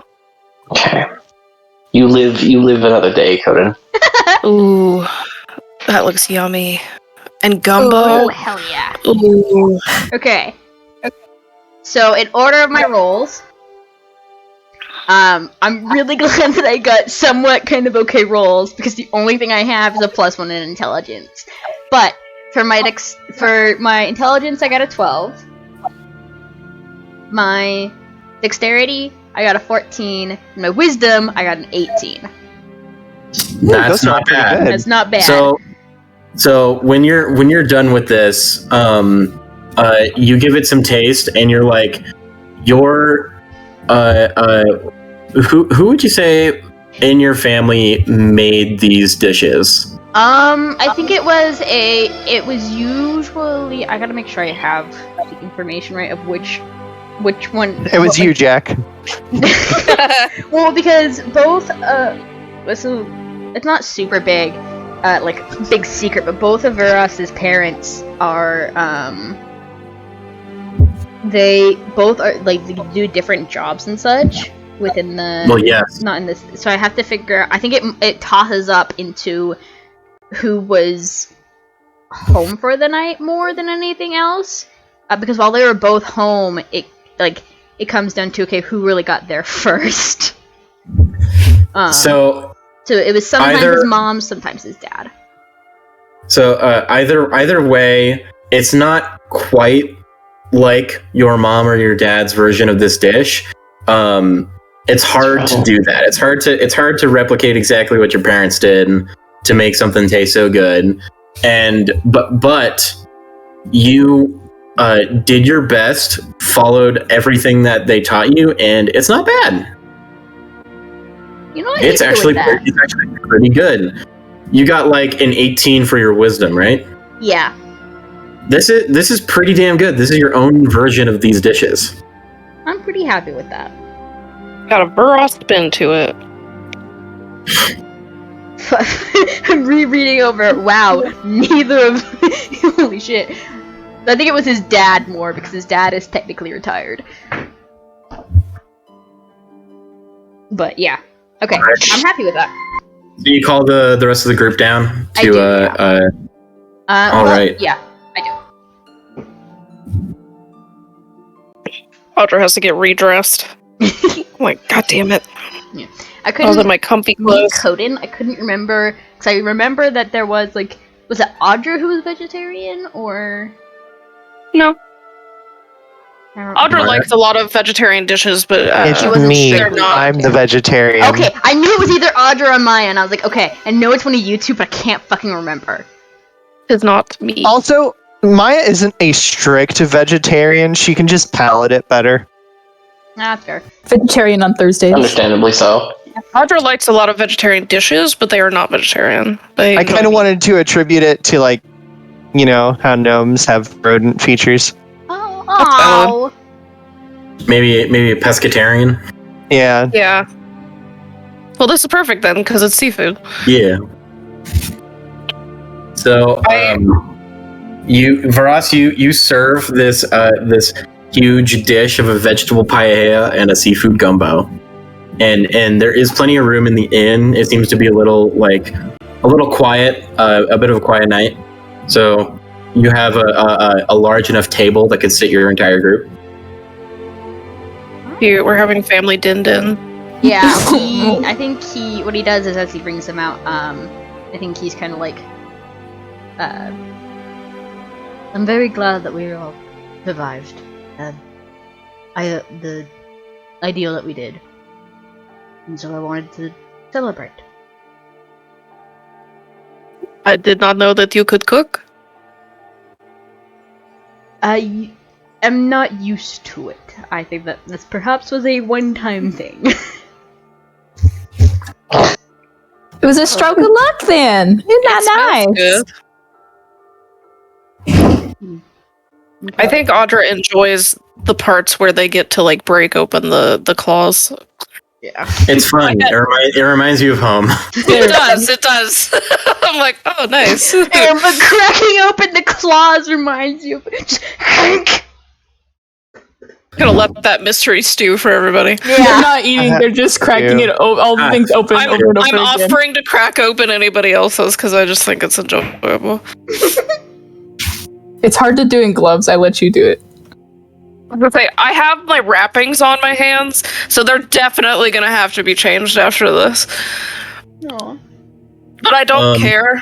Like, I'm like, okay, they're messy, that's fine. Huh? Which pocket did you put that feather in? Uh-oh. Butt pocket. My back pocket. What?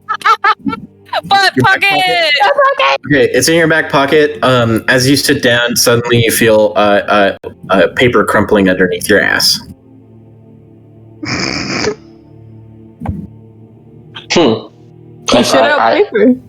I guess I'm shitting paper now. I'll pull it out. So the feather has transformed into a sealed envelope. Wow. Neat. I open it. All right. What's inside, bud? A drawing of a dick. I wouldn't be surprised. What's inside is a letter. Oh. Cool. Am I allowed to read it? If you'd like to read it, it's in the chat. I have just dropped it in archive. Wyvern! Anybody can choose to read this if they would like. My hands are covered in juice, so I choose not to touch the letter. After I know like who it, Tybalt skims it first, and then hands it to Maya. Oh shit! All right. If we're being fair, he was your apprentice. I start breaking open the pieces in your soup while you read. You just reach over into his bowl and start. Yeah. Dear unnamed group of adventurers. Greetings, friends. If I may be so inclined to name you all as my friends, though you may correct me on this presumption at your discretion.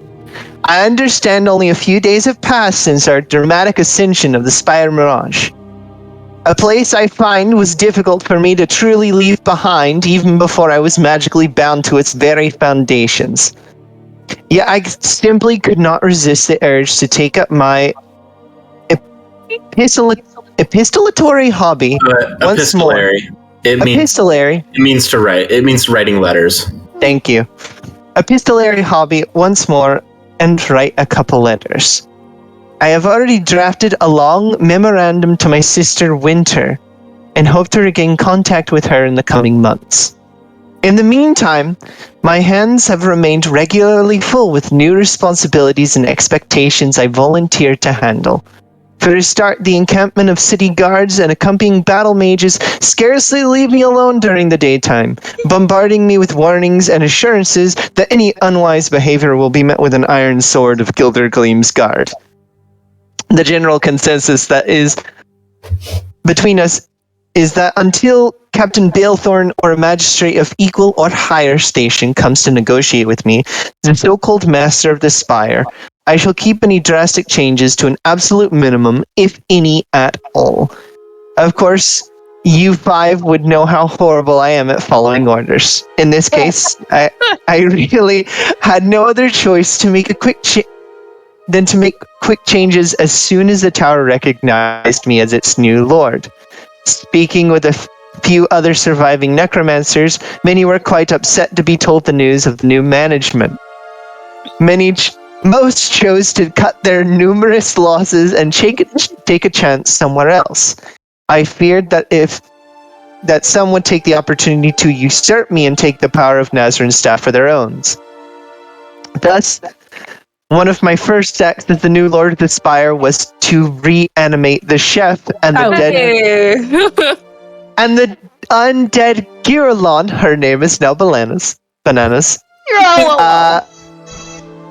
As a personal bodyguards. However, several necromancers who were previously skeptical of Talvain, or much like me, dedicating themselves to the Circle of Burial to protect their loved ones, are more than happy to wipe away the world domination from our itinerary.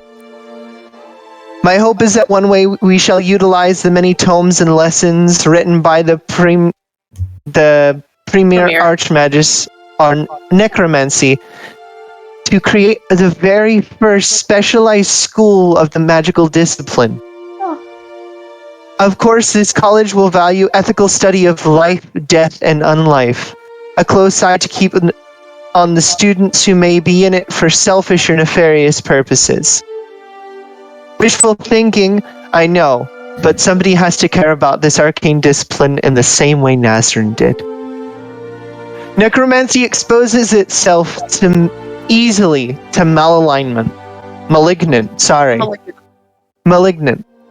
But it was not necromancy itself that inspired Talvain's wicked scheme. I understand why she did what she did, lashing back against a careless system in the midst of grieving a person I can only assume was close to a maternal figure. At the very least, someone that gave her mentor a happy life. But I know now that she did not do so with the true noble goal of making the world a better place the way Nazran wished. She manipulated many young mages, and even her own mentor, into providing the means to raise an undead army, a vessel for her fury. She tainted a good cause. But now it is my turn to clean up the mess. The staff of Nazran has granted me the means to, and I shall.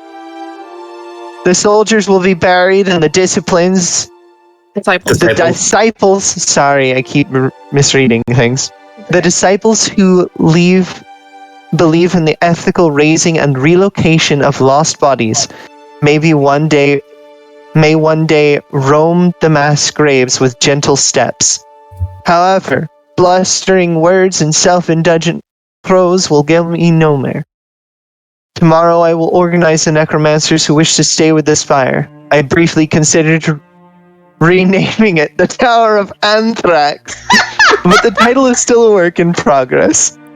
As soon as I am given freedom, I will begin reshaping the spire to be much more friendly to outsiders. Perhaps one day, you will find the time to visit. And if you ever find yourselves close to Vastenhall, my sister's there studying to become a translator for giant folk, last time I heard. Truly yours, Wybert Brindlow. What a good little fellow, oh my gosh. I love him. He writes better than he speaks. He wrote 2 pages. That's amazing. He wrote front and back. Also, Vastenhall is where my mom's from. Oh. Interesting.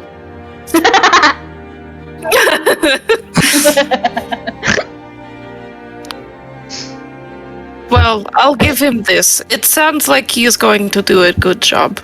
At least in writing. I am very proud of him. We should give him a visit at some point. After we get this whole mess Well, sorted yes, out. this is definitely more important, but... Or maybe visit his sister and regale her with all of the things that, Wybert has done. Perhaps we should save visiting his sister until after they are on better terms, but I'd agree. It might be nice to visit. We have a lot of places that we need to visit. Is anyone familiar with the north at all? Oh, well, actually, DM, have I ever traveled to the north for whatever reason? Vuras, you have never been that far north. That is like traveling from where you lived in the Dominion. The northern area of Vostenhall, that is like just before the like tundra. Oh it's shit! Okay, yeah, it's Vostenhall is very north. It's very cold climate, but it's still like foresty. But then right after Vostenhall is the Warfall line, which is an entire mountain range. And then if you, for some reason, choose to go past the Warfall line, it is the Talosund Tundra, which is essentially like a wasteland. Not really a wasteland. It's Alaska, basically. The only people who live there are the like Goliath tribes. Alaska's cool as hell. Alaska is cool. People who can stand the cold. People who can stand the cold are the only people who are like hanging out in the Warfall line. Gotcha. Okay. Not the Warfall. Sorry, not the Warfall line. The fucking Talosund Tundra. Mm-hmm. Yeah. No. A man that I bought some weapons from earlier today was telling me about a monastery near the Warfall line. That the Temple of the Falling Blade has my interest. They make excellent throwing knives. I'm curious to see what else they can produce. And what their monastery is like. I have heard that not all of them are the same as what I have experienced. Well, then perhaps that is our next destination after Vivitas. Perhaps. Obviously, this takes the forefront, but I am putting it out there as something I am interested in. Although I do not think that Yik would do well up near the cold, if I had to guess. Well, you said Temple of the Falling Blade? Yes, that is what I was told. I am making a new note of it. Apparently, they are formerly trained assassins. Oh! So, of course, that has my interest as well as their craftsmanship. That does sound quite interesting. I like to learn about new weaponry and how it is made, and obviously anything that I might add to my repertoire of fighting, I would like to, visit. I did not think I could be like the orcs that we met. Their fighting style is very different from mine. But another monastery, that I could work with. Very good. I think, at least, I know for a fact, Dibbleton. I've never been in a place quite that cold, but we'll have to see how we do in that sort of temperature. I have heard it is very cold. How cold are we talking? I have Would no idea. my mom have ever told me? Yeah, she would have told you that like Vostenhall itself is it is pretty regularly cold. It does go over to like spring and summer and fall, except they're like much shorter. Like the summer is almost like barely perceptible. But Warfall line, because it is a mountain range and it's high altitude, the Warfall line is always cold. It's a very dry, cold, windy place. It's not great. Yeah, it is pretty. Yeah, it is winter, spring, summer, fall. I don't think I've ever experienced weather like that. Yeah, Mom isn't exactly keen on going back home. It sounds like if we want to visit, I might need to get something a bit warmer. This is definitely not made to keep out the cold. You do know that your mom has talked about how she sometimes went up into the Warfall line to visit really old relatives that live in Forgespire, the like home of the like traditional dwarven clans. Hold on. I'm writing this down because this is important, Jack. Yes, it is. It is on. It is somewhere on the Kindlewind like lore page, but Forge Spire is the home for the old dwarf clans, and you would know that like they. Your mom has talked about how they make a home in the most in like one of the most inhospitable places. Forge Spire is comfy as fuck. It's like they have giant forges in the mountains where they've like dug into the mountains to create these homes. Very surprisingly warm, and everybody there is like wake up, work, and then party the fuck out. Like they work as hard as they party, and they party as hard as they work. Interesting. If we have to go up north sometime, we would have to visit my old family. My mom's side, anyway.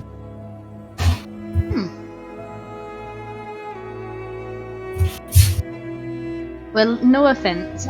I hope we do not have to because it sounds very cold. Oh, baby. You have the big fluffy jacket. What are you worried about? You also have a big fluffy dog. I do. That's true. And I think Ruby actually would quite like it. But Tybalt is shivering at the thought of even going there. Sucks. It's like, you guys shut the hell up. I'm not going anywhere. Meanwhile, like, Audra's like, let's no. go. Tybalt, you have essentially lived in the same house as an active forge like most of your life. That sounds. The idea of a giant forge is very interesting, but the struggle to get there will be inane. It's terrible. Don't you run hot? Like, shouldn't you just be warm? Well, Make your own heater? It's the principle of the matter. Magma cools fast. Yeah. How do you know? I mean, I'm assuming. Well, then Vuras, I don't know how you guys work. I'm not. Are you used like to a lizard and you would get cold? And like, Well, quite literally, fall asleep? yes. But also, I've just never burned in an area that cold before. The Dominion is pretty like especially you lived in Hoshmond, right? Yeah. It is much like regularly like warmer there. Yeah, I was gonna say, especially with the desert down in the Dominion. Yeah, the Shatter Wastes. The Dominion isn't all desert, but the Shatter Wastes is like the opposite of the Taliesin Tundra and the Warfall line, the mountain range. Yeah, so I think Vuras is definitely more of like a warm. Yeah, more warm climate, but you haven't gone into the Shadow Waste either because that's a fucking stupid idea. The only people in the world who can make the Shadow Wastes home are gnolls. Yeah. Oh, so okay. That was our other backup character. I love gnolls. They are tribes of there are tribes of gnolls that live in the Shadow Wastes and worship giant boneyards.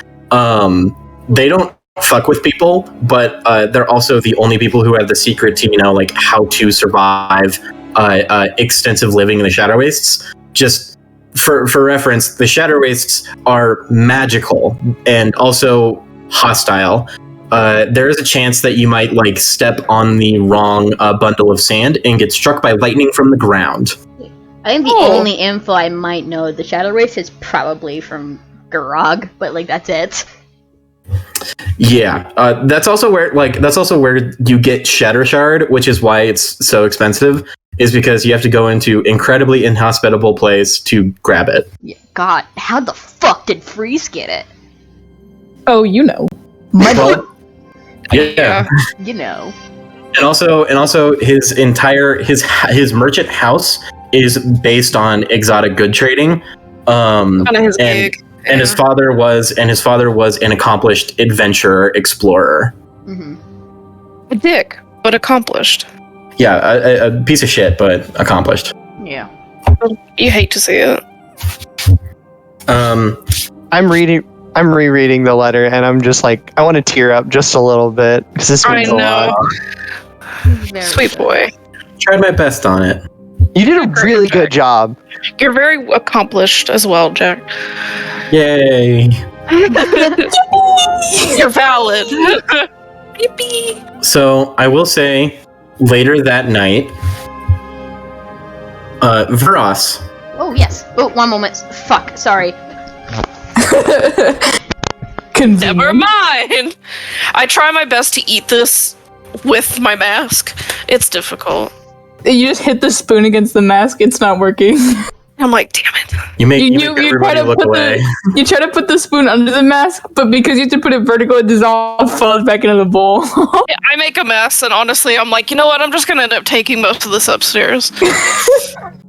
Where I could eat it in peace. Fair enough. Koden, are you good?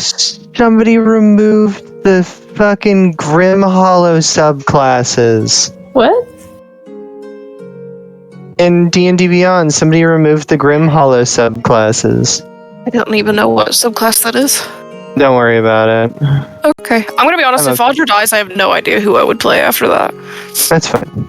I'm so attached to them. I don't plan on killing Audra yet, but we'll see. We'll see how it goes. Yeah. Hey, you never know. Good? So after dinner is finished, and the night starts to go on, you find a message within your special journey journal. I mean, Your journal. special Journey journal. Special journey. Okay. Yeah, I think I wait to open it until I'm in my room and stuff, but I do open it. All right. Wrote with a steady hand, it reads, Field Agent Dracoshari, your presence is requested once again at the Mead Maid rendezvous point. Please arrive before midnight. Signed, Prefect Grailt. Fuck.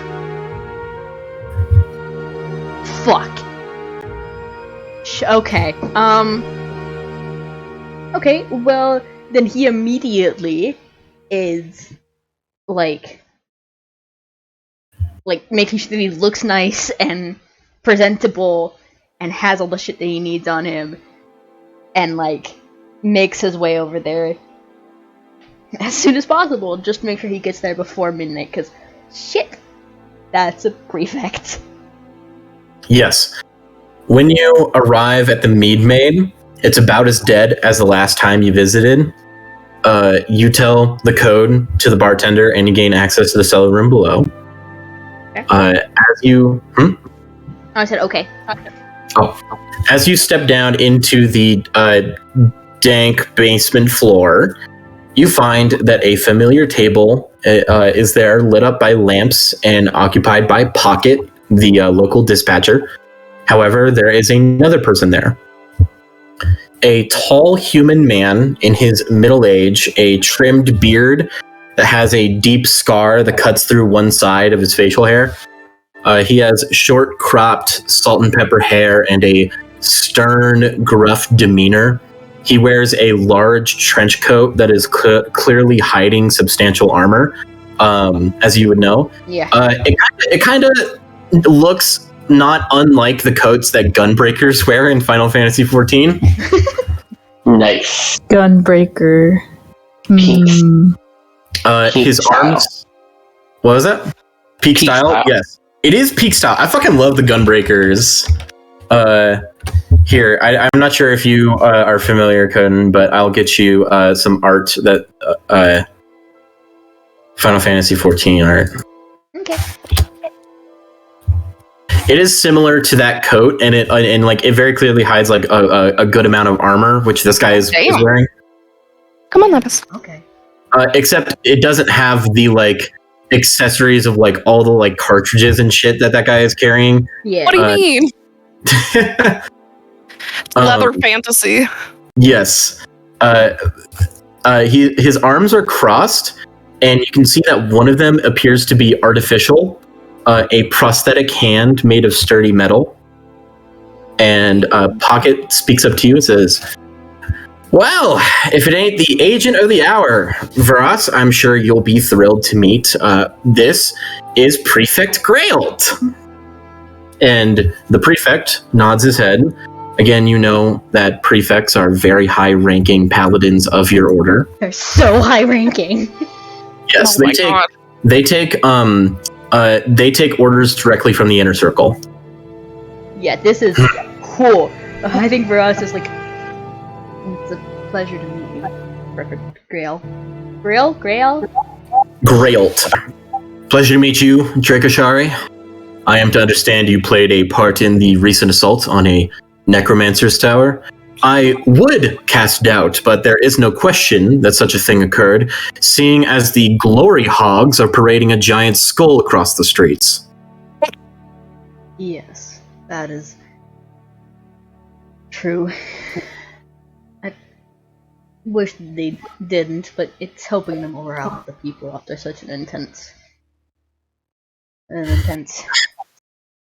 few weeks, honestly. So. Well, a morale boost doesn't matter if no results are seen, but they are showing the results. Tied to a goddamn cart. Sorry. For assurance's sake, do you mind if I cast a Zone of Truth? Some paladins might be inclined to lie about their accomplishments. No, I do not mind. Go on ahead. You see that a glowing divine symbol appears on his hand, and a burst of energy flows out. And he has casted Zone of Truth. You willingly give yourself up to the spell, right? You willingly fail your save. Oh yeah. Gotcha. So he goes, the courts in the fancy clock city hate this spell, say that it's not a reliable way to tell the innocence or truth of anything, but I know myself and I know my magic. So, is it true that you faced off against these powerful necromancers? One of them summoned a devil from the Nine Hells, and you sent it back personally? Yes, that is true. However, I will say that the only way I was able to send it back personally was with a banishment spell scroll that I got from Pocket. Otherwise, I would not have been able to. Of course. Even if you weren't so well equipped by our friendly dispatcher here, I am sure that you would have been able to take on such a fiend with some difficulty but success. It's bit of a far-fetched tale, I'll admit, but I know that you have given yourself up to the truth. So, impressive. Not many watchers run into such a task and come out on top, especially against powerful fiends and mages. Well, I did have assistance from the party that I'm currently traveling with. Traveling with a party, are you? Yes. They know nothing of this, of course, but... That's good. Can you tell me a bit about your traveling companions? Yes. Currently I'm traveling with four different companions. There is Audra, they, that's me, Koden. They are a skilled monk, one that I truly admire for their ability to fight, so I will say they tend to take danger onto themselves in a familiar way. But I see them, they fight very well, and I see them as a worthy and equal, I suppose. There is Tybalt, Tybalt, what's the last name?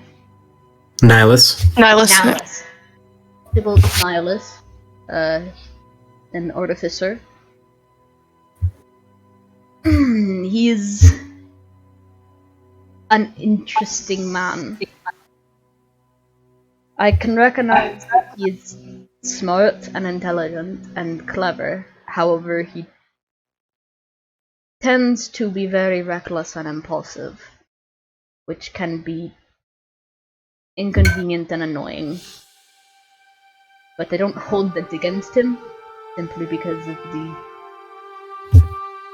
great aid and cleverness that he chose. In fact, it was him who perhaps even gave me an advantage against the devil to be able to banish it. There is Maya Fiddlestone, who is a dwarf halfling, right? Dwarf gnome. Dwarf gnome. Dwarf gnome. She is a wizard, but one that I have never seen or encountered before. She is a great archaeologist. Archaeologist, I would say, or at least very extremely knowledgeable in history and other such. She, as well, I will say, is a very well. I will say it. She is an asset on the battlefield. Though I have complicated feelings for her at the moment, due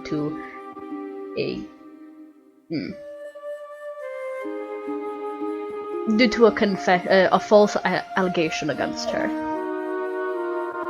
I want to believe her, but alas, I cannot at the moment. And then there is the last party member, Misfortune. She is, I won't say a mystery. Not entirely. I believe perhaps she is a rogue. And just like the other three, I'm glad to have her by my side in battle. She tends to come. Her luck is very in the air at times, but I don't hold that against her. One, because she can control, and two, it doesn't seem to greatly influence issues because she finds way to work around her own luck and mine as well. She overall, while I am not sure of her, of more of I guess who she is, particularly curious, as I see. Well, as you and I both know, everyone has their secrets, and some of them perhaps are okay to hide, while others maybe not. But hers, I believe, are fine to hide. Grail holds up a hand to stop you. Yeah, and that's all. That was the end. It's like, and hers are okay to hide. Yeah. This Audra, do you have a last name? No, I don't believe I do. Audra, have you ever said your last name in front of Vuras? I think once. I think I only gave it to the general. In which Vuras was present. In which I was. Correct. So what? Yes. What is your last name? Thelyse. Thelyse? Yes.